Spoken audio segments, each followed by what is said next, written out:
जय माता की मित्रों। हम लोग ज्येष्ठा नक्षत्र के समापन की तरफ बढ़ गए हैं। आज बात करते हैं राहु और केतु देव की। राहु और केतु देव ज्येष्ठा नक्षत्र में प्रायकर आपने बहुत सब वीडियो में देखा होगा कि इनके ऊपर बाकी ग्रहों की दृष्टियों का क्या प्रभाव होता है वो हम नहीं बताते।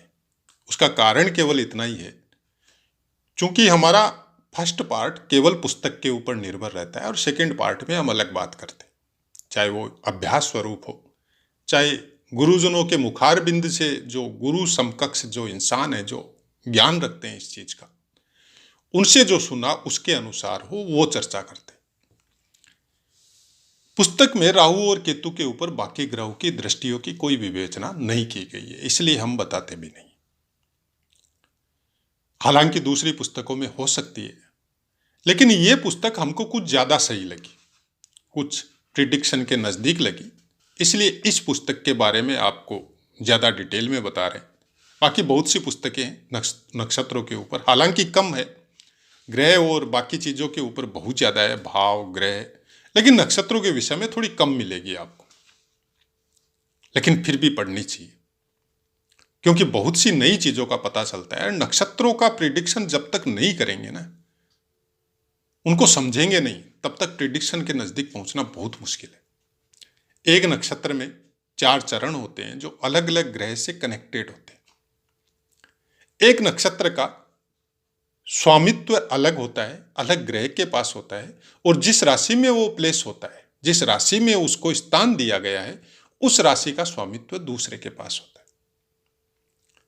अब कोई तीसरा ही आके उसके अंदर प्लेस हो जाए तो वहां पे 3-3 ग्रहों का, चाहे आप युति समझ लो, चाहे संयोजन समझ लो, चाहे आपको प्रभाव समझ लो, वो देखना पड़ेगा। जैसे हम लोग बोलते हैं कि शनिदेव मेष राशि में नीच स्थान में होते हैं, उनको नीचत्व प्राप्त होता है, उनके बल में कमी नहीं आती है। बल जितने अंशों का उनके पास है वो रहेगा, उनको नीचत्व प्राप्त होता है। लेकिन वो स्थान विशेष कौन सा है, कौन सी जगह में वो प्लेस है, क्या अपनी दिशा में ही प्लेस है, जैसे पश्चिम दिशा का स्वामित्व शनिदेव को प्राप्त है और वहीं पे वो प्लेस है, तो फिर उस नीचत्व का उनको कुछ दोष लगता ही नहीं है। क्योंकि षड्बल में जाएंगे तो फिर वो स्थान विशेष का उनको ज्यादा बल प्राप्त होता है। तो ऐसी बहुत सी बातें हैं जो नक्षत्रों के द्वारा हम लोग डीपली पता कर सकते हैं कि शनिदेव नीचत्व तो प्राप्त होता है, लेकिन कौन से नक्षत्र में, या सूर्य नीच है लेकिन कितने अंशों तक और कौन से नक्षत्र में। ऐसे बहुत से ग्रह हैं जो नीच होने के बाद में भी मतलब वर्गोत्तम से वर्गोत्तम होते जाते हैं। हालांकि अंश कम होने की वजह से उनका उतना फल आपको नहीं मिलता है, लेकिन क्या उसके लिए, उस जातक के लिए वो सही नहीं था? क्योंकि बाकी ग्रहों की प्लेसमेंट के अनुसार अगर उनको ज्यादा बल मिल जाता तो क्या वो नुकसान नहीं कर सकते थे? तो ऐसा सब चीजों को, सब बातों में अलग अलग तथ्य निकल के आता है। राहु देव का जहां तक बात है, ज्येष्ठा नक्षत्र में कोई विशेष अच्छा फल नहीं बताया गया। अब उसको स्थान विशेष के विषय में समझ सकते हैं, क्योंकि अष्टम स्थान में काल पुरुष की कुंडली अनुसार बैठेगा। अब वृश्चिक राशि में समझ सकते हैं, क्योंकि वृश्चिक राशि में भी राहु देव का एक अलग ही लेवल का फल हो जाता है। राहु देव हर चीज को आडंबर युक्त होके करने में ज्यादा विश्वास करते हैं, और वृश्चिक राशि कहती है कि हर काम को छुपा के करो, छुप के करो। अष्टम स्थान कहता है कि ध्यान साधना करो, तंत्र मंत्र करो, ज्योतिष सीखो। अपने काम को तब तक समाज के सामने मत बताओ जब तक आप पूरी तरह परफेक्ट नहीं हो जाओ। राहु देव इस बात को मानता नहीं है, और शायद इसीलिए ये बोला गया है कि राहु देव अगर ज्येष्ठा नक्षत्र में विराजमान होता है तो कुछ विशेष अच्छे फल यहां पे प्राप्त नहीं होते। केवल एक चरण को छोड़ के तीसरे चरण में यहां पे राहु देव का बहुत शुभ फल लिखा है। फिर भी यहां पे बोला गया है कि स्ट्रगल करता है इंसान, बहुत स्ट्रगल करता है, तब जाके सफल होने में या समझ सकते हैं कि सफल हो सकता है। लेकिन दृष्टियों के विषय में लिखा नहीं गया। तो क्या गुरुदेव की दृष्टि होने से उनके ऊपर कोई अच्छे फल नहीं मिलेंगे? हम नहीं मान सकता कि नहीं मिलेंगे। हम ये मानता है कि बहुत अच्छे फल मिलेंगे, क्योंकि राहु देव अगर अष्टम स्थान में ज्येष्ठा नक्षत्र में ही बैठ जाए और गुरु की दृष्टि हो, गुरुदेव की दृष्टि हो, आमने सामने सातवीं दृष्टि नहीं होनी चाहिए, क्योंकि सातवीं दृष्टि होने से फिर राहु भी देखेगा गुरुदेव को, या तो पंचम दृष्टि हो या नवम दृष्टि हो। तब यही राहु वो काम करेगा जिसकी सोच भी नहीं सकता कोई, उस ऊंचाइयों पे इंसान को पहुंचा देगा जिसकी वो खुद भी या उसके परिवार वाले भी कल्पना नहीं कर सकते। कौन से स्थान में है, किन भावों में है, कहां पे प्लेस है, क्या लगन है, कहां पे चंद्रमा बैठा है, ये सब चीजों को देखने के बाद में ही कुछ समझ में आएगा। लेकिन अगर स्वतंत्र है, कोई देख नहीं रहा है, केतु तो ऑब्वियसली देखेगा, तो वहां पे केतु देव का फल जरूर अच्छा होगा, क्योंकि वो दूसरे स्थान में जाके विराजमान होंगे। अब बात करते हैं केतु देव की। जैसा कि हमने बताया, इसमें लिखा भी है यह बात कि ज्येष्ठा नक्षत्र में केतु देव होने से अच्छे फल मिलते हैं। प्रथम चरण में प्रशासनिक सेवाओं में जा सकता है, विदेशों में सफल हो सकता है, या अपनी सरकार में कोई पद पे शीर्ष तक, बहुत अच्छे पद तक पहुंच सकता है। दूसरे चरण में भी ऐसे ही फल बताएंगे। तीसरे चरण में खेल कूद में जा सकता है, धनी हो सकता है, और मनोरंजन से संबंधित कोई कार्यों में या वैसा कोई बिजनेस भी कर सकता है। चतुर्थ चरण में पूरा जीवन सुखी लिखा गया है और अपने बिजनेस या व्यवसाय में भी बहुत अच्छी सफलता प्राप्त करता है। तो ये कॉम्बिनेशन चलता है।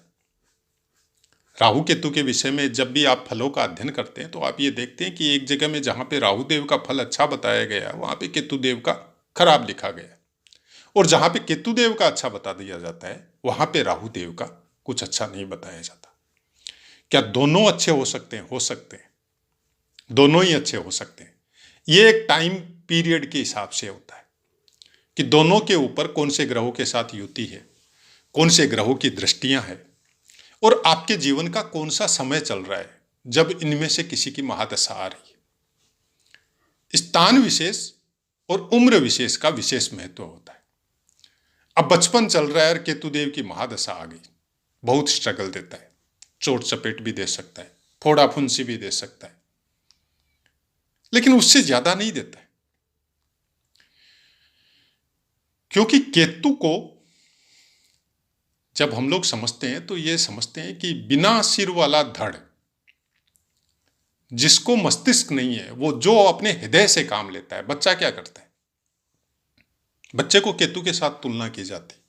जो छोटा बच्चा होता है उसके सामने से अगर सरप भी जा रहा है तो वो उसको पकड़ने की कोशिश करता है, क्योंकि उसको पता नहीं है ये मेरा दुश्मन है या मेरे को काट लेगा या मेरी मृत्यु हो सकती है। उसको कुछ पता नहीं है, वो एज लाइक गॉड है।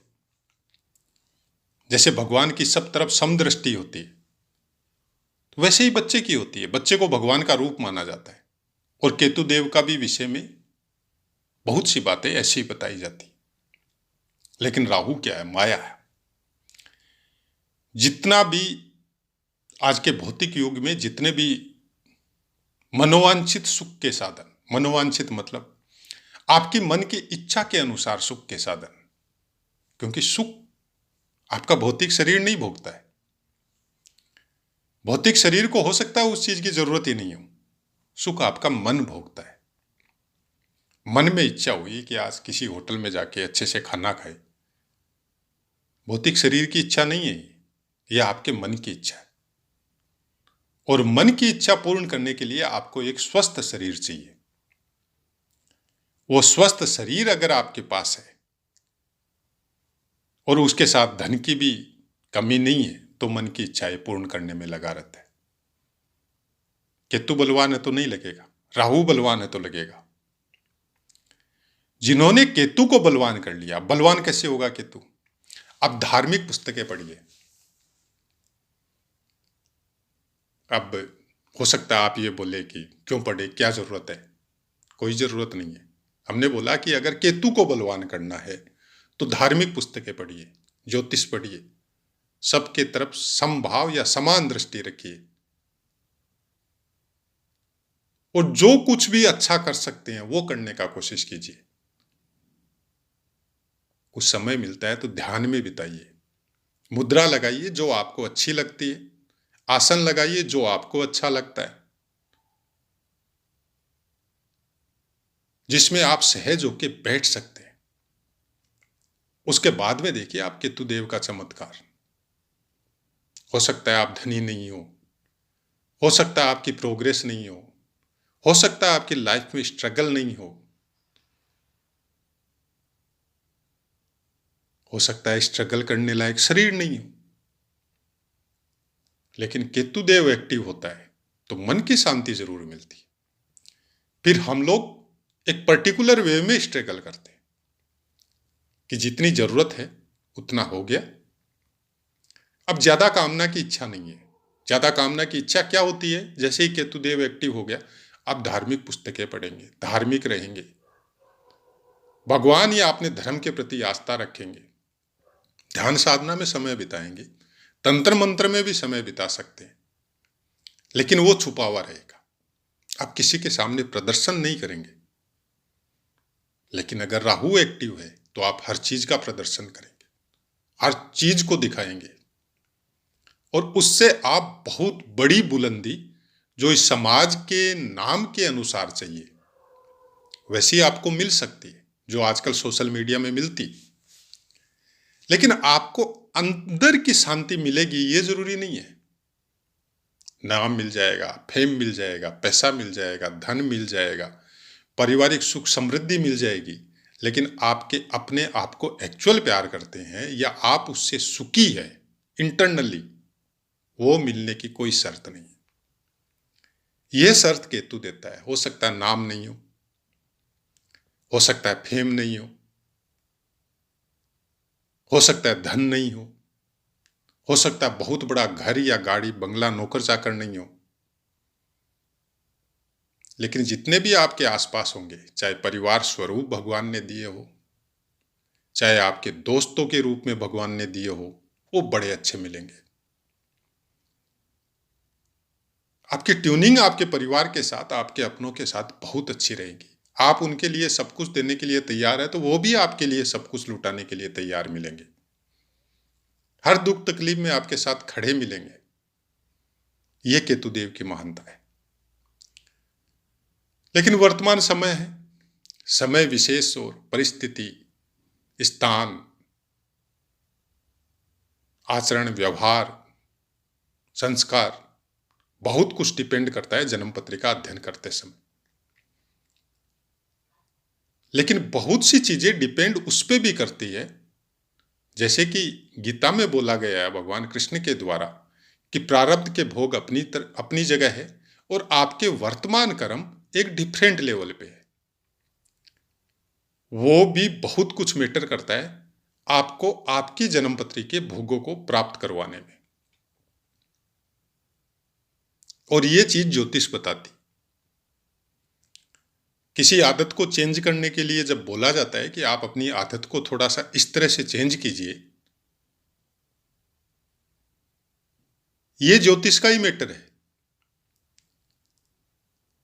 मानेंगे तो उसके लिए सक्सेस मिलेगा, उस लेवल में आपकी उन्नति होगी। नहीं मानेंगे तो फिर जो उन्नति हो रही है वही होती रहेगी। तो आशा है मित्रों पाठ समझ में आया होगा, और अपनी वाणी को विराम देते आपसे आज्ञा लेते। जय माता।